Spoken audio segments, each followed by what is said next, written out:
Mga lods, 4 na lang natira. Pang-5. Itong pangalawang katay. Ang una nating katay ay nasa 71 kilos. Ito si Juan, si Katayero. Yan. Ewan ko kung mga ilang kilo ito.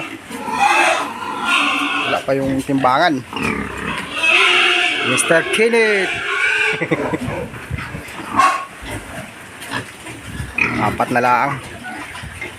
Lalo pa ngayon nagmura na yung kilo ng baboy. Wala na, naloko na. Yung pagkain hala, taas pa.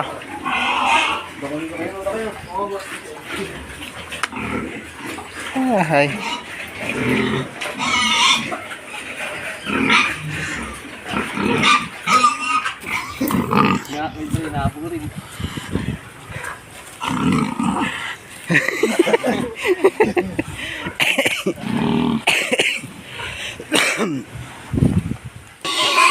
Pindot ko na.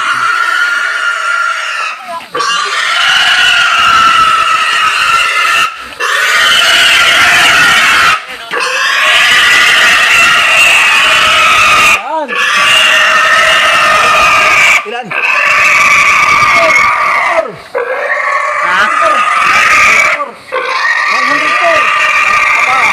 Tama mo. Balde.